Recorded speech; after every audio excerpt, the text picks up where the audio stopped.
Wel, brawn da, neu noswaith dda, a croeso i'r oedfa heno yn enw'n arglwydd Iesu Grist. Fe chi gweld Meirion sydd yn yn harwennu, a mae bwrdd y cymen wedi osod ac mae'r gwahoddiad yna i bob un sydd wedi ymddiried yn yr arglwydd Iesu Grist fel ei gwiredwr i ddod ac i gymryd y bar ar gwyn gyda'n gilydd. Mae cyhoeddiadau ar wythnos, y cyhoeddiadau gyfer y mis wedi bod ar y sgrin, felly cymrwch rhai o'r dyddiadau yna mewn. Ond ar gyfer wythnos sydd o'n blaen ni, mae cwrgweddi grwpiau tai wythnos yma, gan bod un wythnos gyntaf y mis. Ac yna paned y sgwrs dydd Mercher, a bydd Wyn ar-lein yn trafod emyn os iau, ac yna'r bore coffi neu te, os ydych chi'n hoffi coffi, bore coffi fan hyn, bore dy Gwener a clybiau yn ail gychwyn, gan bod yr ysgol yn ail ddechrau y fori. Ac yn y bore dy Sadwrn bydd y dysgwyr yn cwrdd yn yr hyb yn Rwbwyna. Casgliad y mis gyfer gwaith Scripture Union, ac yna fe wedodd Rodri bore yma, snewch chi wirio ebost, mae'n ebost fan anglyn a cyfafrod aelodau byr, fydd yn cael ei chynnal mewn pythefnos ar Mawrth yr unfed ar 15. Gyrch ni wyddio.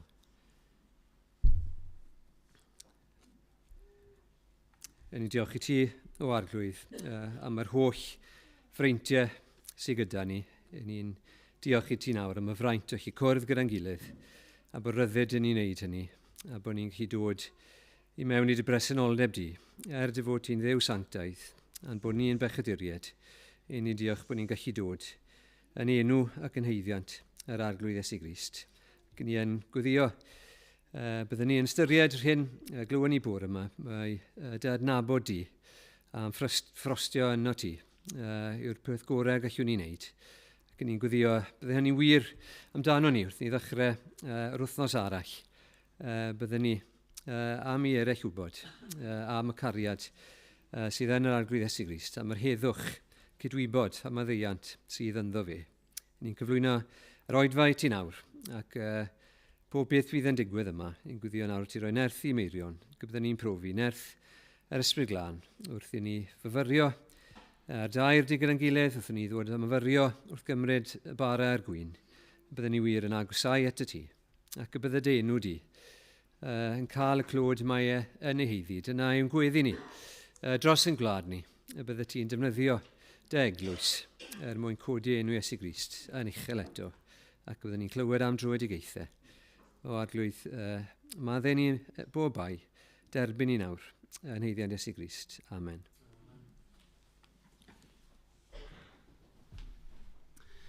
Wel, fe glywson ni am yn breintiau wrth i ni gael yn harwen mewn gweddi, ac un o'n breintiau mawr ni yw clodfori, dweud ar gan am yr arglwydd, fe newn hynny yn yr emyn gyntaf.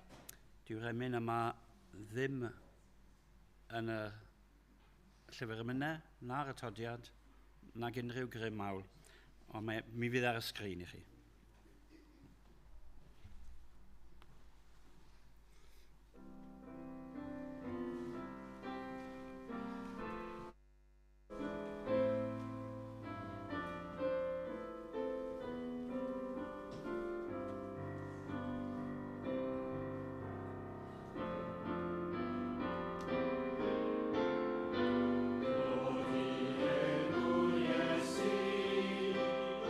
Glory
Rodri yn mynd i ddarllen y gair i ni. Mae'r darlleniad yn dod o Efengyl Mathew a penod 7. Efengyl Mathew, penod 7 a dechrau darllen yn adnod 13 ac darllen i ddiwedd y benod. Ewch i mewn trwy'r porth cyfyng, oherwydd llydan yw'r porth ac eang yw'r ffordd sy'n arwain i ddistryw, a llawer yw'r rhai sy'n mynd ar hyd ddi. Ond cyfyng yw'r porth, a chil yw'r ffordd sy'n arwain i fywyd, ac ychydig yw'r rhai sy'n ei chael. Gochilwch rhag gai broffwydi, sy'n dod atoch yng ngwisg defaid, ond sydd o'i mewn yn fleiddiaid rheibus. Wrth ei ffrwythau yr adnabyddwch hwy. Ai oddi ar ddrain y mae casglu grawnwyn, neu oddi ar ysgall ffigus? Felly y mae pob coeden dda yn dwyn ffrwyth da, a choeden wael yn dwyn ffrwyth drwg. Ni all coeden dda ddwyn ffrwyth drwg, na choeden wael ffrwyth da.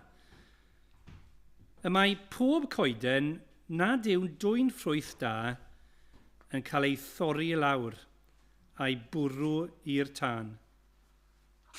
Felly, wrth ei ffrwythau yr adnabyddwch hwy. Nid pawb sy'n dweud wrthyf, arglwydd, arglwydd, fydd yn mynd i mewn i deyrnas nefoedd, ond y sawl sy'n gwneud ewyllus fy nhad, yr hwn sydd yn y nefoedd. Bydd llawer yn dweud wrthyf yn y dydd hwnnw, arglwydd, arglwydd, ond i fiom yn proffwydo yn dy enw di, ac yn dy enw di yn bwrw allan gythreiliaid, ac yn dy enw di yn cyflawni gwirthiau lawer, ac yna dywedaf wrthynt yn ei hwynebau. Nid adna bîm erioed mohonoch. Ewch ymaith oddi wrthyf, chwi ddrwg gweithredwyr. Pob un felly sy'n gwrando ar y geiriau hyn o'r eiddof ac yn ei gwneud, fe'i cyffelybyr i un call, a adeiladodd ei dŷ ar y graig. Disgynnodd y glaw, a daeth y llifogydd, a chwythodd y gwyntoedd, a tharo yn erbyn y tŷ hwnnw, ond ni syrthiodd, am ei fod wedi ei sylfaenu ar y graig. A phob un sy'n gwrando ar y geiriau hyn o'r eiddof, a heb ei gwneud, fe'i cyffelybyr i un ffôl, a adeiladodd ei dŷ ar y tywod. A disgynnodd y glaw, a daeth y llifogydd, a chwythodd y gwyntoedd, a tharo yn erbyn y tŷ hwnnw, ac fe syrthiodd, a dirfawr oedd ei gwymp. Pan orffennodd Iesu lefaru'r geiriau hyn, synodd y terfaoedd at yr hyn yr oedd yn ei ddysgu, oherwydd yr oedd yn ei dysgu fel un ag awdurdod ganddo, ac nid fel ei hysgrifenyddion. Dyma air Duw.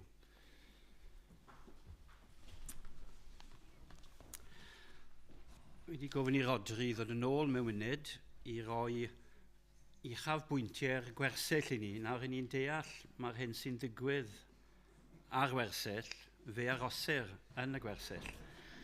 Ond mae siŵr o fod rai o uchafbwyntiau y gwersyll allwn ni clywed amdano a gweddio amdano hefyd.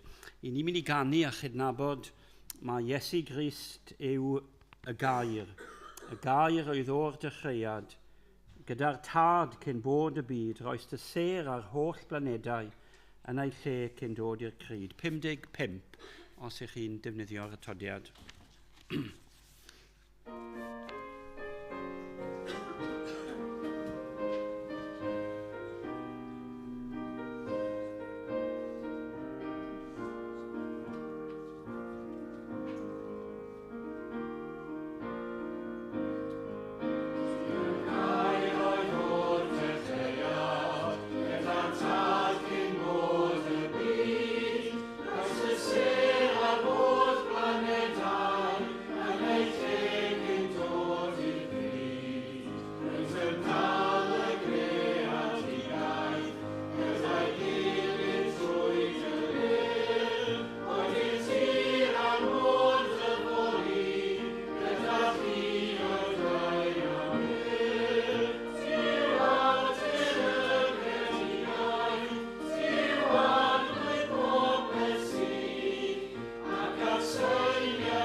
Oedd yna 52 o blant, 28 o fechgyn, 24 o ferched, rhwng 10 mlwydd oed a 17 mlwydd oed. Felly ystod eitha eang o ran oedran.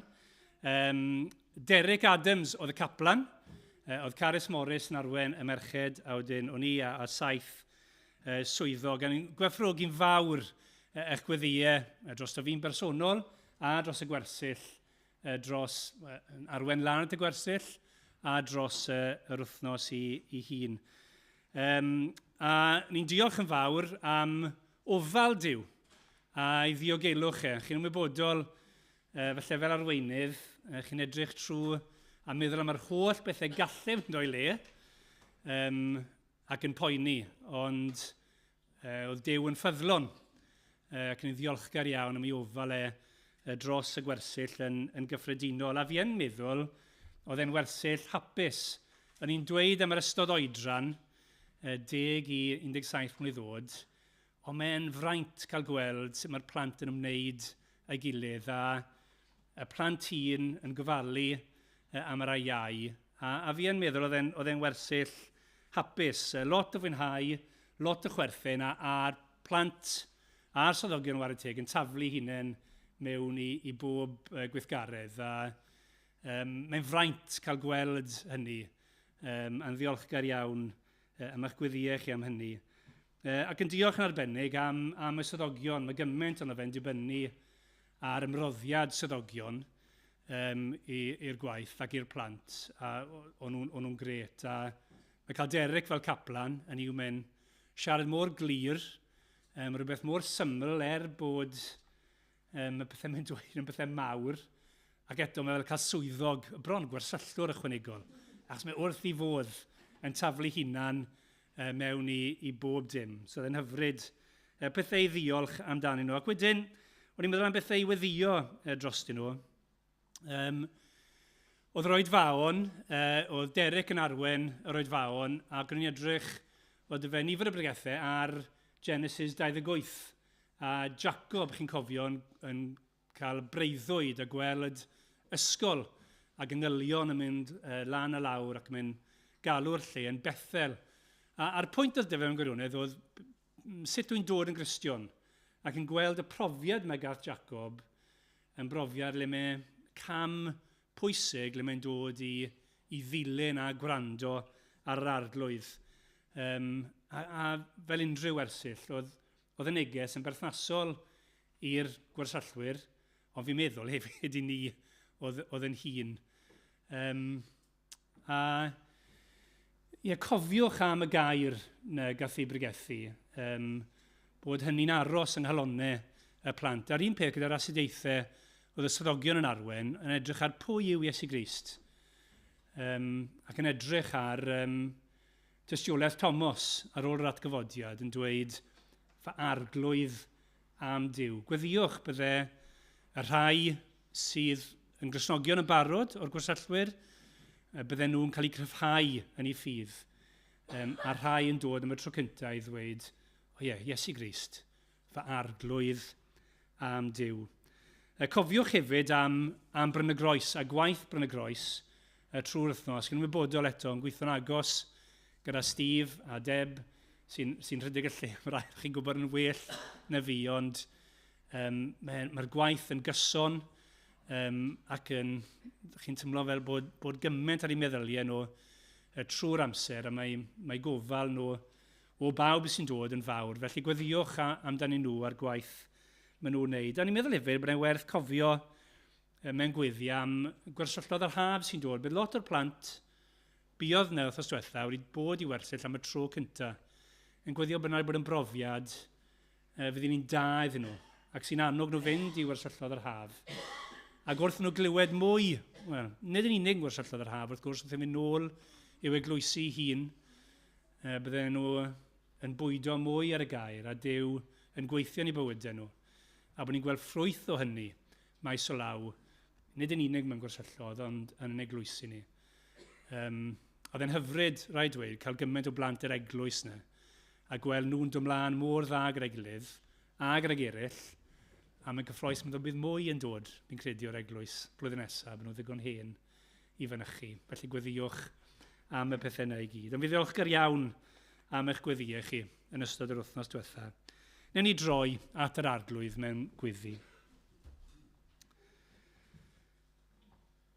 O Dduw, ni'n rhyfeddu bod ni'n cael dod at yr un sydd yn arglwydd y greadigaeth, fel ni newydd gannu, bod ni'n dod at yr arglwydd Iesu Grist, bod yr holl greadigaeth wedi greu trwyddo fe ac ei fwy ni, a bod ni heno yn cael rhannu rhywbeth yn hynny wrth ni ddod i'w addoli fe. O Dduw, ni'n diolch i ti i fod wedi gadael y cyfoeth y nefoedd, gogoniant y nefoedd, i ddod i dlodi ein byd ni, yn wir i gael ei wneud yn glawd, fel bod ni trwy i farwolaeth yn cael ein gwneud yn gyfoethog, yn cael rhannu holl fendithion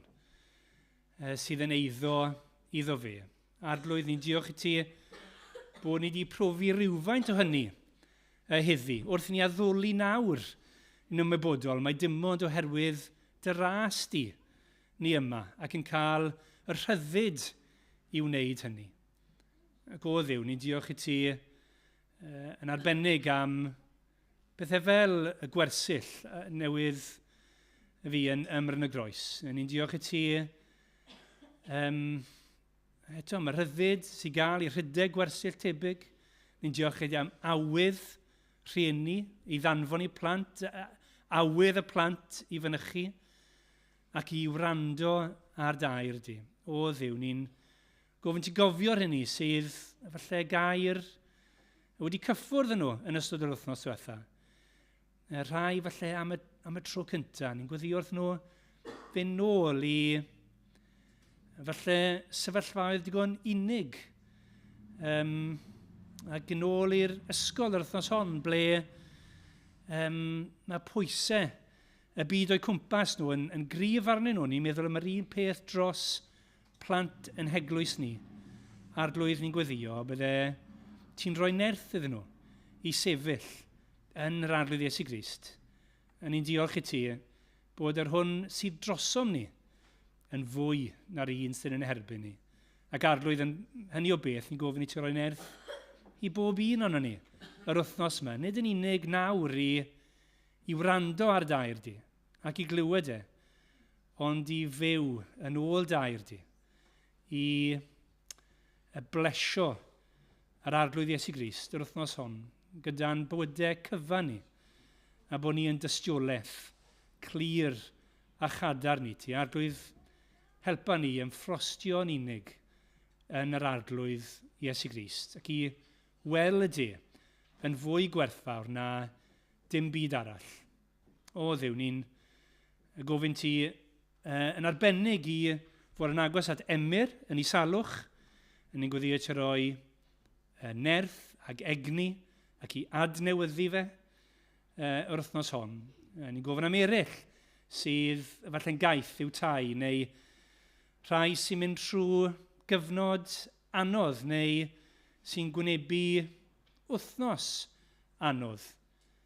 Arglwydd ni'n gweddio i ti castellu o'i cwmpas nhw. Ni'n diolch i ti bod ti yn dŵr cadarn. Gallwn ni rhedeg ato fe. Arglwydd ni'n diolch ti bod ti'n un. Allwn ni orffwys ynddo. Er gweitha'r storm sy'n dod, a'r gwyntoedd sy'n chwethu. A gyda ti, bod ni'n gallu profi bod ni ar graig na sifl y mirwr llu. O arglwydd, byddai'r hynny yn wir i bob un ohono ni. Yma, sy'n gwylio ar YouTube, sy'n rhan o'r eglwys. Ni'n gweddio byddai'n wir neu profiad ni y heno a'r wythnos sydd o'n blaenau ni. O Dduw, ni'n gofyn ti i lwyddo dair. Fan hyn, yn ein gwlad ni, ond ar hyd a lled y byd, arglwydd, ni'n gweddio y byddwn ni'n clywed mwy am Crist yn ennill y dydd. Mwy o'r rhagflas o'r hyn wyt ti wedi paratoi ar ein cyfer ni un dydd, ble mae pobl o bob llwyth a pob iaith yn daddoli di, yn plygu glin ac yn cyffesu yr arglwydd Iesu Grist fel arglwydd am Duw. O Dduw, bendithia felly ni gofyn. Bydd gyda Meirion wrth fe'n harwen i nawr. Bydd gyda ni wrth ni wrando ac ymateb mewn ffydd i'r hyn sydd gyda ti ddweud, gogoniant i Grist. Amen. Diolch yn fawr, Rodri. I ni'n mynd i ganu cyn ddod at y gair 279. Hyfryd, eiriau'r Iesu, bywyd, ynddynt sydd, digon byth i'n harwain ni, tragwyddol ddydd ac yn y blaen.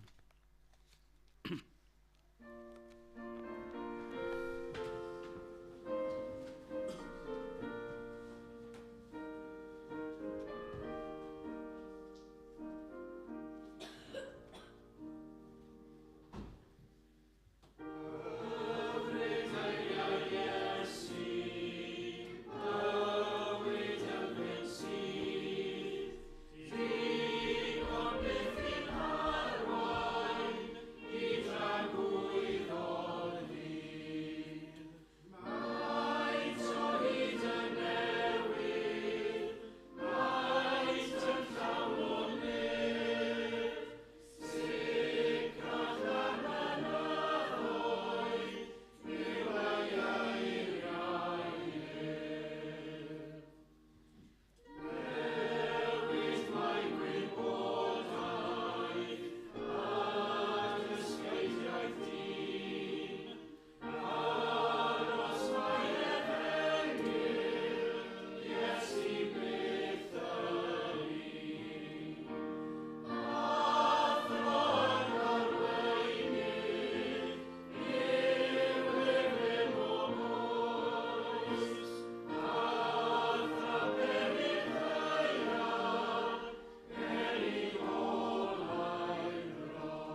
Dewisiadau, dewisiadau, dewisiadau, penderfyniadau, penderfyniadau, penderfyniadau.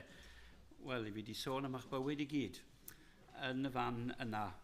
Tybed ydych chi erioed wedi cyfri faint o ddewisiadau, faint o benderfyniadau I chi'n gwneud just mewn diwrnod.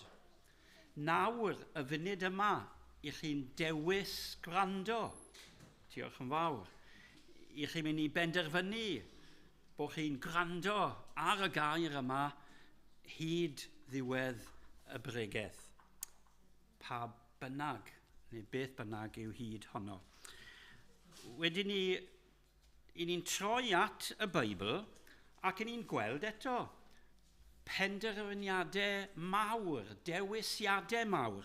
Ni'n dod at efengil Mathew heno. Ac ni'n gweld yn y fan yna fod Duw I hunan wedi penderfynu ac wedi dewis gwahanol bobl. Mae yna restr fawr yn does ar ddechrau efengil Mathew, lle mae Duw yn dweud wrthyn ni, dyma'r person, dyma'r lle, dyma'r fan, dyma'r achlysur. Ac mae hwnnw'n cyrraedd I pen llanw wrth gwrs fod Duw yn dangos I benderfyniad mawr o garu'r byd trwy ddanfon I unig unedig fab. Mae Duw wedi dewis, mae Duw wedi penderfynu yr union ffordd, union groth y forwyn, union lle Bethlem, Judea, I ddod â'i fwriadau I gyd I ben. Dyma'r penderfyniadau mawr, y penderfyniadau mawr absolute o di yr arglwydd I hunan. Wedyn ni'n gweld y mywyd a gweinidogaeth yr arglwydd Iesu Grist bod e'n gwneud penderfyniadau. Mae e'n dewis disgyblion. Mae'n I galw nhw ato fe I hunan. Ac wedyn mae yna eraill yn dod I wrando. Ac beth mae'r arglwydd Iesu Grist yn gwneud ydy roi o'i blaen nhw yn y darn fydd gyda ni heno penderfyniadau, dewisiadau pwysig. Dyna sut mae'r arglwydd Iesu Grist yn cloi y bregaeth fawr yma a bregethodd yn ôl Mathew ar y mynydd, y pregaeth ar y mynydd. Ac ni'n edrych ar yr adnodau hynny 13 I 29. Ac wrth iddo ddod I ddiwedd I bregaeth, mae'r arglwydd Iesu Grist y pregethwr mawr, y pregethwr perffaith, yn defnyddio darluniau. Mae e'n defnyddio 4 darlun I ddweud y gwir, I helpu pobl I wneud penderfyniad. Yn wir, mae e'n gwasgu arnyn nhw. Pa mor bwysig yw penderfynu yn ôl I air ac yn ôl I gyfarwyddyd ef. Wel, gadewch I ni edrych ar y 4 dewis a'r 4 penderfyniad yn ôl y 4 darlun sydd gyda ni yn y fan hyn. Yn gyntaf yn adnod 13-14, mae yna ddarlun o borth. Yn wir, mae yna 2 borth. Ac o'r 2 borth yma, mae yna 2 ffordd. Ac mae'r 2 ffordd yn ymestyn I pen draw hollol gwahanol. Chi'n sylweddoli yn y 4 darlun, un peth neu'r llall fydd hi, 2 ddewis sydd. Dyw'r arglwydd Iesu Grist ddim yn rhoi restrau o ddewisiadau I ni yn y fan hyn. Mae e'n gwneud e'n amlwg ac yn glir ac yn syml ac yn llawn cymorth I ni y ffordd yma neu'r ffordd arall. Wel, dyma'r 2 borth a'r 2 ffordd. Mae'r arglwydd Iesu Grist yn annog y bobl wrth gweld fel petai holl fywyd yn y darluniau yma, ewch I mewn trwy'r porth cyfyng. Mae yna gyfyngder ar dod yn ddisgybl. Yn wir, siarad am bod yn ddisgybl, mae'r arglwydd Iesu Grist yn y fan hyn. Mae eisoes wedi dweud fod ganddo deyrnas Fe yw brenin y deyrnas, ac mae egwyddorion y deyrnas wedi rhoi yn y bregaeth ar y mynydd. Ac wrth ddod i ddiwedd y bregaeth, yr anogaeth yw ewch trwy'r porth cyfyng. Mi fydd y llwybr yn gul, ond mae e'n arwen i fywyd.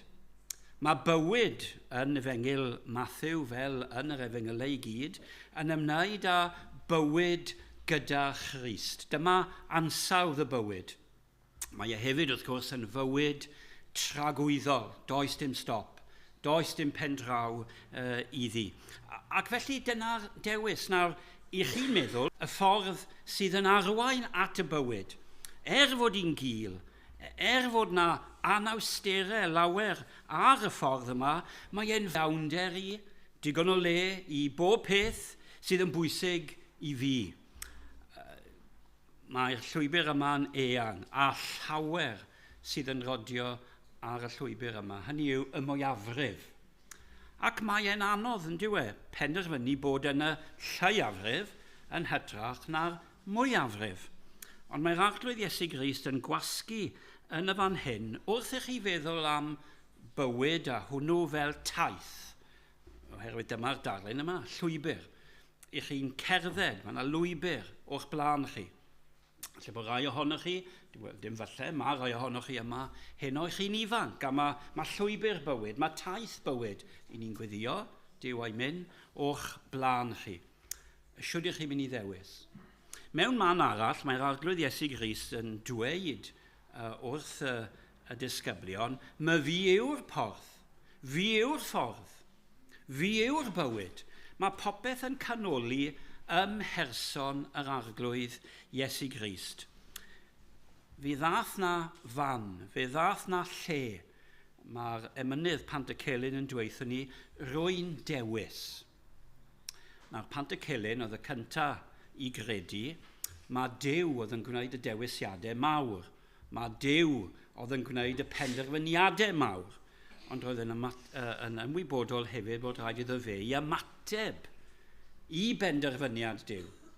Mae yna falans bob tro yn does e.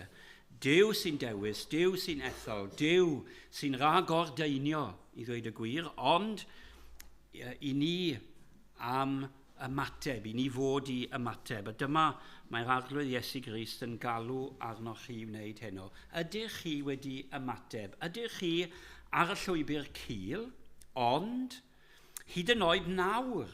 Meddyliwch chi am ryw lwybr cul sydd yn mynd i dop mynydd arbennig. Wyddfa, neu hyd yn oed mwy o mynyddoedd mwyaf byd. Llwybrau cul yw nhw.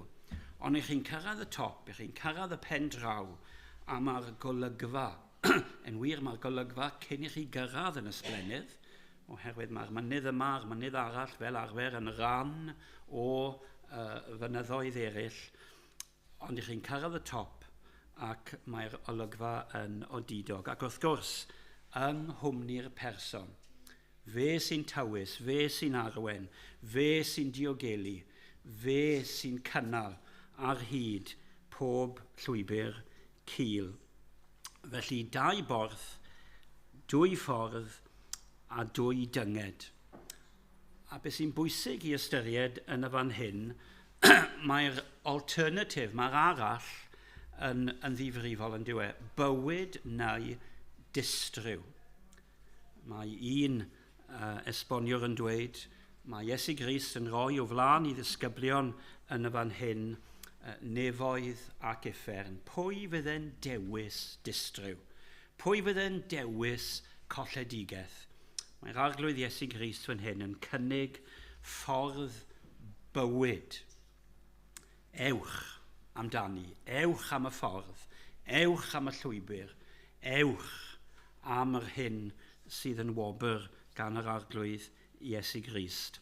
Yn ail, yna ddarlun yma o dwy goeden.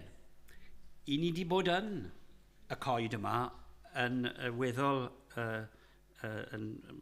agos i'r sul yma gyda Emyr. Mae yna ddwy goeden. Mae yna un da ac mae yna un drwg. Mae yna ffrwyth da o'r goeden da, mae yna ffrwyth drwg o'r coeden drwg.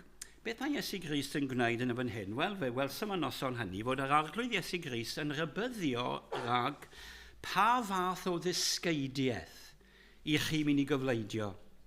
I chi di dewis Iesu Grist, i chi di dod yn ddisgybl.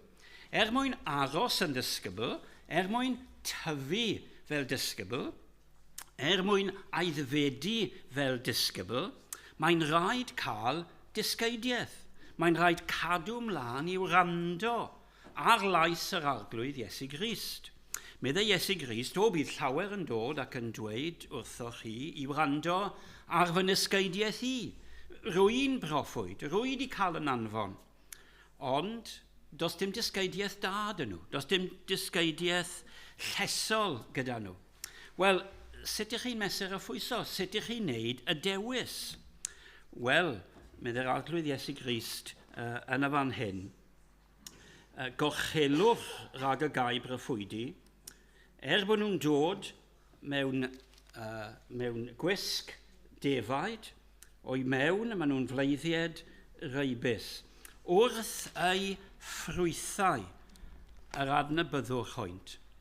Ffrwyth i bywyd nhw. Ac yng nghyd-destun pregeth Iesu Grist yn y fan hyn, pregeth ar y mynydd, mae yna nifer o bethau sy'n nodweddu bywyd y disgybl, a bywyd hefyd y rai sydd yn dysgu. Gwynau byd y tlodion yn yr ysbryd, gwynau byd y rai addfwyn, gwynau byd y tangnifeddwyr. Ceisiwch yn gyntaf teyrnas ddiw.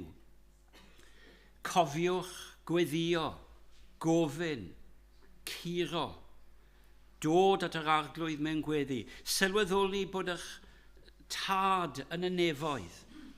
Mae ganddo gynllun ar eich cyfer chi, gwneler dy ewyllus.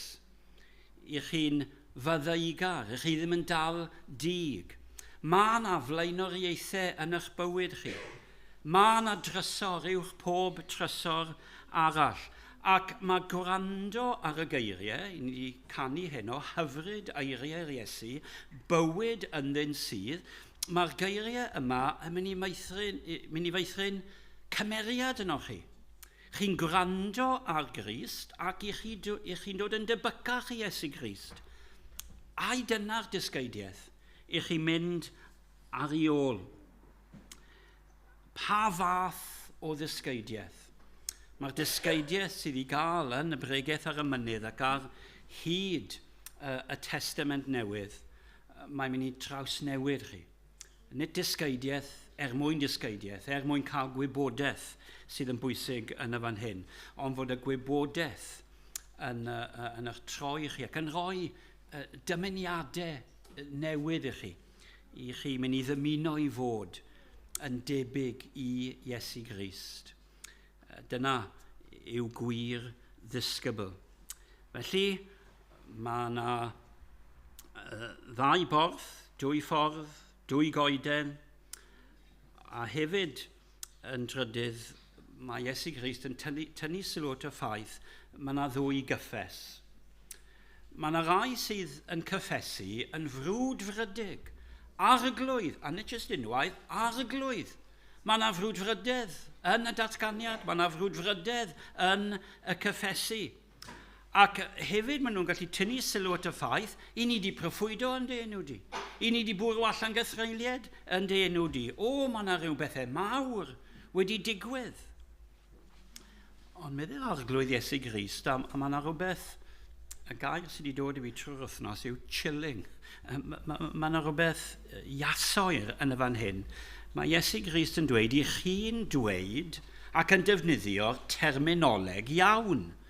Arglwydd. I ni wedi canu heno yn dyn ni. Arglwydd y greadigaeth.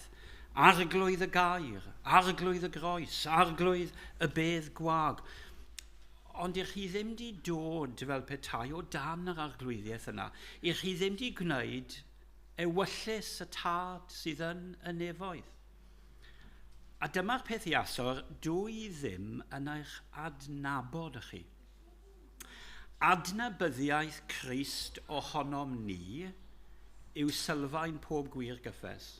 Mae e'n adnabod ni yn well nag i ni nabod yn hunain, yn well i chi nabod y person nesaf chi heno, yn well nag i chi nabod eich gilydd, mae adnabyddiaeth ef ohono ni yn llwyr. Mae e'n gwybod, reality, yn profiad ni. Ac i ni hefyd yn dangos bod ni'n derbyn i arglwyddiaeth, wrth dod â'i arglwyddiaeth ef i bob penderfyniad, i bob dewis, i bob ran o'n bywyd ni. Mae e'n arglwydd yn yr ysgol, mae'n arglwydd yn y cartref, mae'n arglwydd yr ystafell wely, mae'n arglwydd y maes chwarae, mae'n arglwydd pob peth. Ac i ni'n cydnabod hynny. A'r peth mwyaf pwysig i ni yw beth mae'r arglwydd yn dweud, ac ewyllus yr arglwydd yw'r peth mwyaf pwysig. Nid y cyfarchiad allanol. Ac i ni'n byw wrth gwrs mewn oes le mae'r allanol yn cyfri. Mae'r allanolion, y goleuadau, y stage mawr, yr enw mawr, yr campweithiau mawr. Ond yn y fan hyn, mae'r arglwydd yn Iesu Grist yn dweud adnabyddiaeth ohono fi sydd yn bwysig. Ydyn ni'n adnabod, ydyn ni mewn gwir berthynas a'r arglwydd Iesu. Wel, ni'n dod i'r darlun ola. Mae yna ddau adeiladwr. Mae yna ddau di, does dim byd gwahanol am y tai. Mae yna storm. Dyw'r darlun ddim yn cyfeirio bod un storm yn waeth na'r llall. Ond beth sydd yn wahanol yn y fan hyn? Wel, yr hyn sydd yn wahanol yw'r sylfaen. Y sylfaen. Mae yna ddyn doeth, a mae wedi sicrhau bod e wedi adeiladu ar y graig. Mae'r llall wedi gweld, lan y môr amdani. Ac fi eisiau bod mor agos at y môr a gallai fod, a fi'n mynd i adeiladu tŷ, a fi'n mynd i fod ar y tywod yn sdim ots, fi'n agos i'r môr. Llai fwynhau, nid yn unig o golygfa, a llai fwynhau, mynd i nofio, mwynhau popeth sydd ar lan y môr. Ond mae'r dyn doeth yn sylweddoli y nydd y ddrycyn, y nydd y storom, a ei well bod bellach nôl, tymed bach, a bod ar y graig. Mae'r Bible.net yn dweud bod yna un doeth, a mae Mr Arfon Jones wedi dewis y gair, mae yna ddyn twp. O am twptra. O am fod mor dwp, bod chi ddim wedi sylweddoli bod e'n bwysig cael y sylfaen yn iawn. Ac eto, beth yw'r sylfaen yn y fan hyn? Wel, mae'r arglwydd Iesu Grist yn dweud fod yr un sydd yn gwrando ar y geiriau hyn o'r eiddo fi, chi wedi sylweddoli mae dyma hyfryd eiriau'r Iesu, geiriau yr arglwydd Iesu, ac yn ei gwneud. Hynny yw ufuddod sy'n sicrhau sylfaen eich bywyd chi. Mae mor bwysig yn y Beibl bod ni'n gweld hyn yn dweud. Mae Paul yn sôn am ufuddod ffydd. I ni'n clywed y llais, i ni'n clywed y cyfarwyddyd, i ni'n gweld y person, ac i ni'n ildio popeth, ac i ni'n plygu.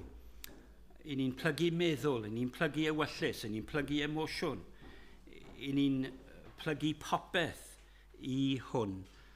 Ac trwy ufuddod ffydd, i ni'n sicrhau Iesu Grist yw'r graig, ac i ni yn y graig, ar y graig. A dyma'r cryfder, a dyma'r sicrwydd, a dyma'r diogelwch y nydd y storm.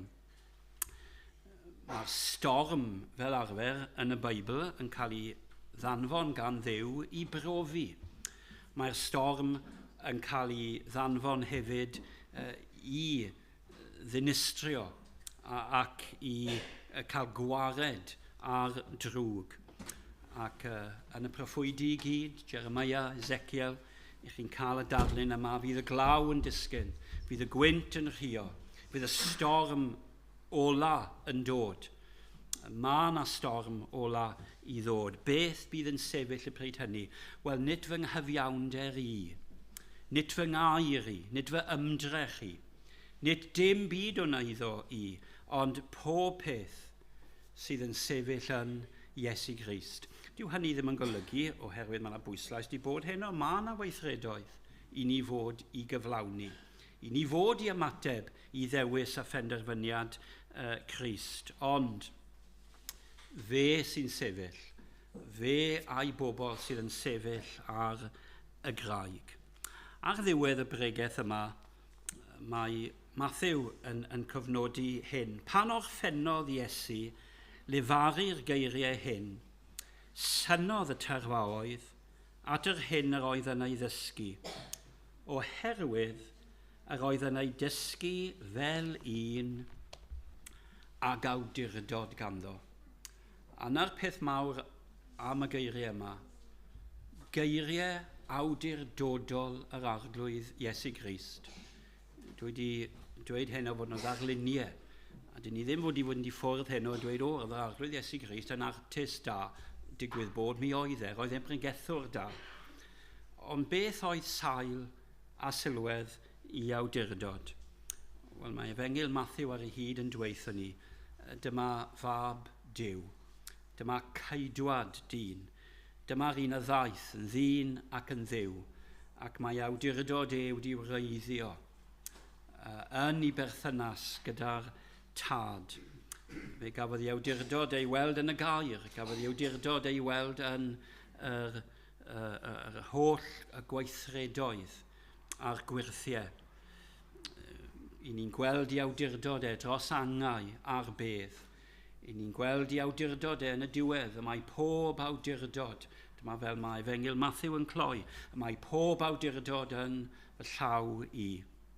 Felly'r cwestiwn mawr heno, pa awdurdod? Pa awdurdod i chi'n mynd i blygu iddo? Pa awdurdod i chi'n mynd i gofleidio? Oherwydd mae'n saff, mae'n ddiogel. Mae awdurdod Iesu Grist fel y graig ac yn aros am byth. Gadewch i ni weddio. Ni'n diolch i ti o arglwydd ein Duw am hyfryd eiriau'r Iesu. I ni'n diolch am y bywyd sydd ynddynt. I ni'n diolch fod ni'n cael yn gwahodd i ddod heno trwy'r porth a cherdded i fod yn lwybr cil. Mae'n arwen i'r bywyd. I ni'n gweddio byddwn ni'n derbyn i ddysgeidiaeth ef. I ni'n gweddio byddwn ni'n profi o'r adnabyddiaeth hwnnw sydd yn deillio o fod yn ddisgybl i Iesu Grist. Ac y byddwn ni'n neud yn siŵr o arglwydd ein bod ein bywyd ni yn saff ar y graig, craig tragwyddol, craig yr oesoedd, sydd yn sicr ac yn gadarn yng Nghrist ei hun. Amen. Wel, i ni'n mynd i ganu cyn i ni ddod at y cymundeb 2-1-1. 2-1-1. Arglwydd Iesu, arwain fenaid at y graig sydd uwch na mi. Craig safadwy mewn tymhesloedd, craig a ddail yng ngrym y llu. Llechi wnaf, yng ngwraig yr oesoedd, dyed dilyw, dyed tân, a phan chwalo'r greadigaeth, craig yr oesoedd, fydd fy nghân. Craig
Wel, yn braint ni nawr yw gallu ddod at fwrdd y cymyn gyda'n gilydd. Yn syml iawn, symbolau ydyn nhw i atgoffa ni o rhywbeth mawr rhyfeddol.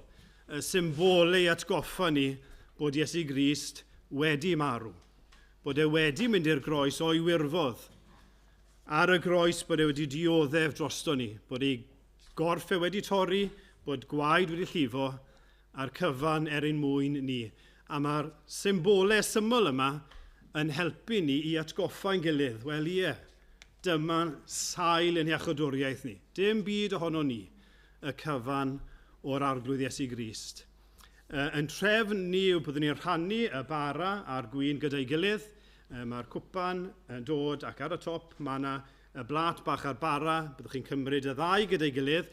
Cadwch y ddau ac yna fyddwn ni'n cyd fwyta y bara gyda'n gilydd ac yna yn cyd yfed gyda'n gilydd. Mae'r bara yn ddi-glwten, mae'r gwyn yn ddi-alcohol ac yn syml mwyn fod ni gyd yn cael yr un bara a'r un gwyn. Achos ni'n cyd gymuno ac yn cofio am yr un arglwydd Iesu. Bydd Dewi yn arwain ni mewn gweddi, byddwn ni yna'n dosbarthu ac yna byddwn ni'n cydfwyta gyda'n gilydd. Diolch Dewi.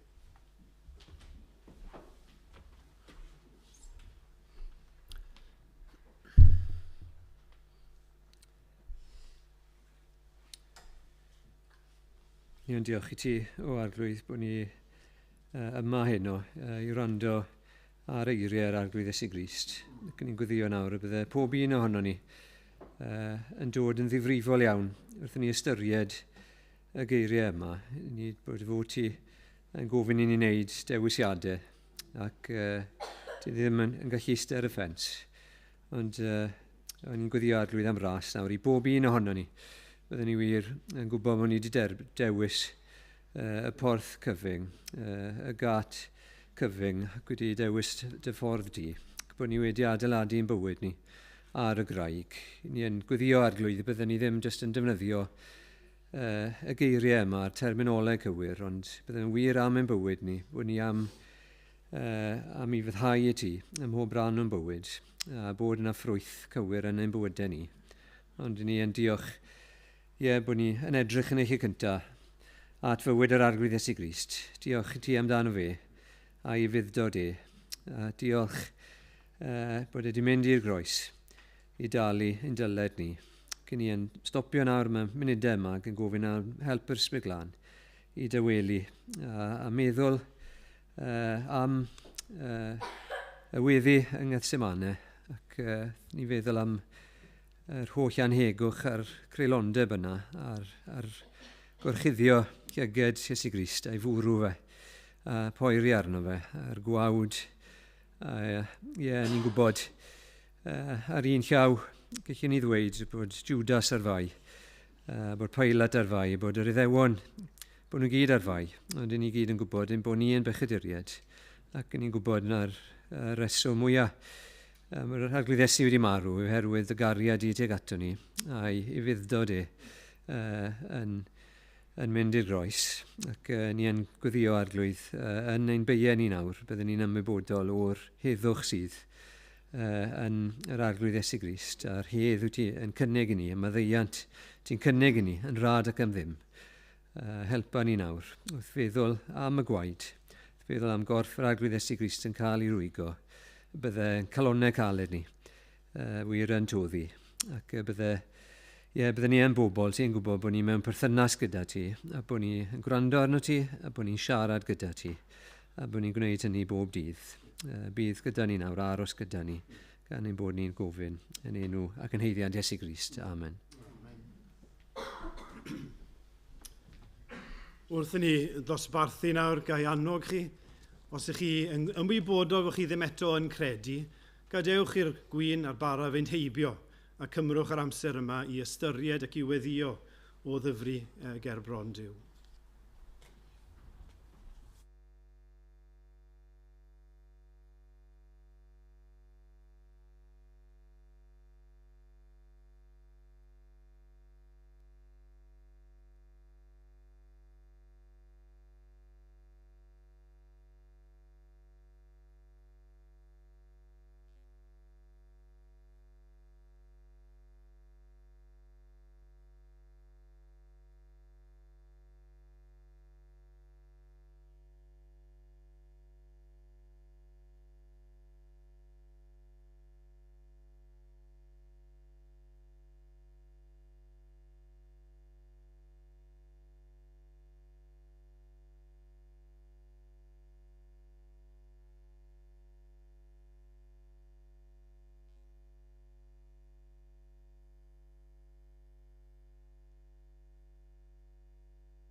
Dyma air Duw.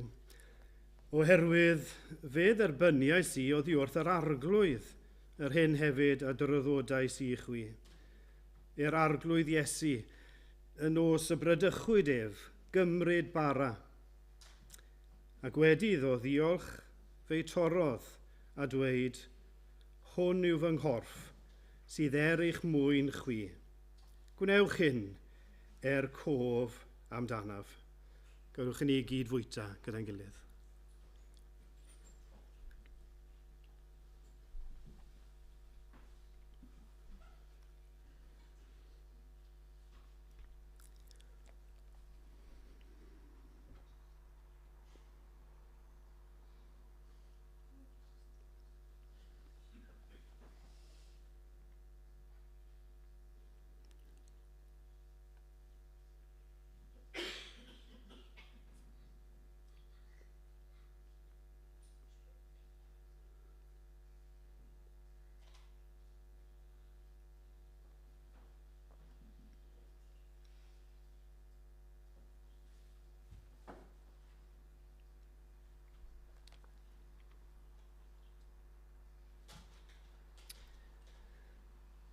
Yn yr un modd hefyd, fe gymerodd y cwpan ar ôl swper gan ddweud, y cwpan hwn yw'r cyfamod newydd yn fy ngwaed i.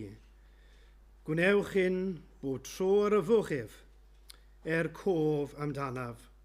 Oherwydd bob tro byddwch yn bwyta'r bara hwn ac yn yfed y cwpan hwn, yr ydych yn cyhoeddi marwolaeth yr arglwydd hyd nes y daw. Gadewch i ni yfed gyda'n gilydd.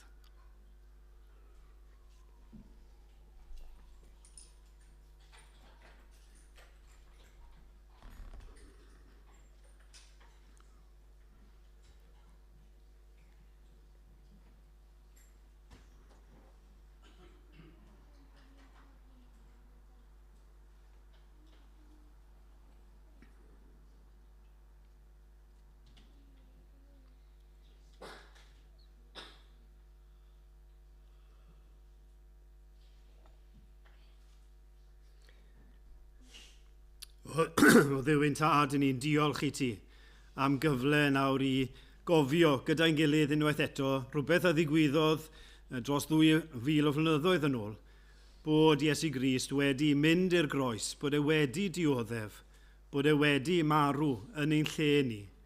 O Arglwydd, ni'n diolch i ti am yr hyn a ddigwyddodd.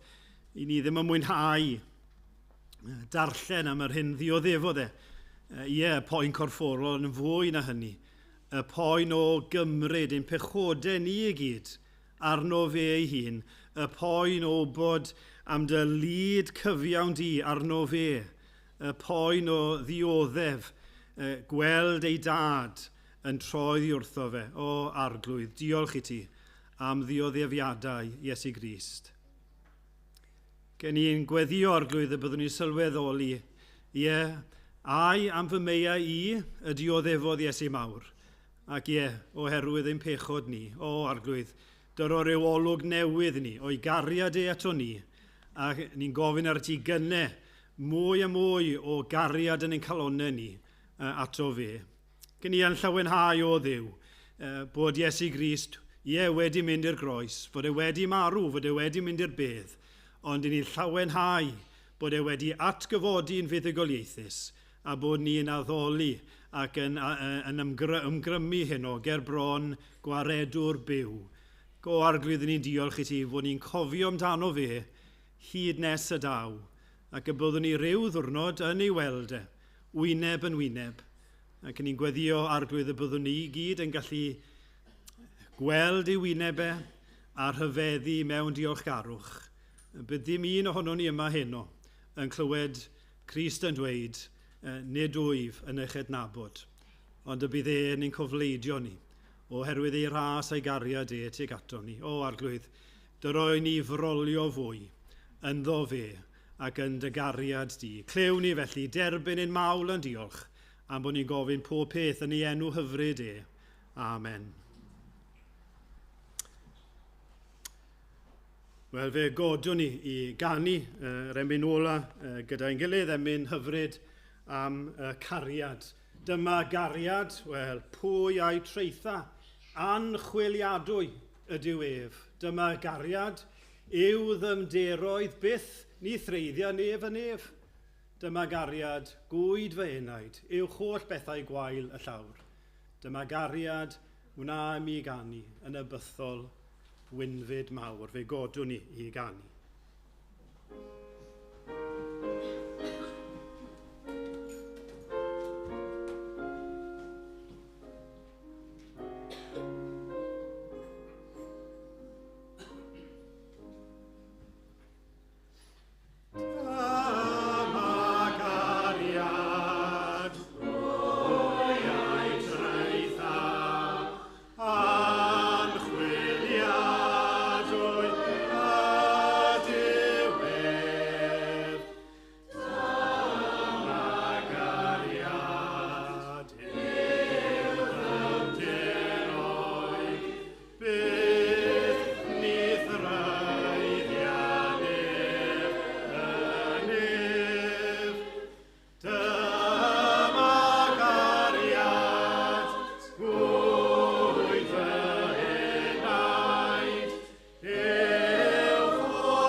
Gras ein harglwydd Iesu Grist a chariad Duw a chymdeithas yr ysbryd glân a fyddo gyda ni oll o'r awr hon hyd nes y daw. Amen.